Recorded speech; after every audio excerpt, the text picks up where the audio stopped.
Hi hello అందరికీ. ఏంటంటే చెప్పుకొని చూద్దాం. ఇవేంటంటే అరిసెలండి. బెల్లంతో చేసినటువంటి ఆంటీ గారు ఇలా బెల్లంతో అరిసెలనేవి బియ్యము, బెల్లము, ఆ తర్వాత గసగసాలు వీటినన్నిటిని ఉపయోగించి అరిసెలైతే తయారు చేశారండి ఆంటీను.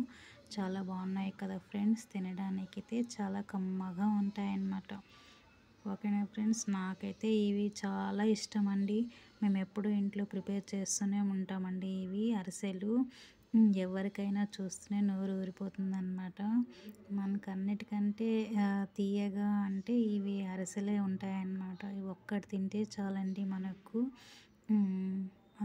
చాలా మధురమైనటువంటి స్వీట్ అనమాట ఇది. నాకైతే చాలా లైక్ అండి. ఓకేనా ఫ్రెండ్స్, అందరూ కూడా నా వీడియో చూస్తున్నందుకు, లైక్ చేస్తున్నందుకు, షేర్ చేస్తున్నందుకు చాలా థ్యాంక్ యూ.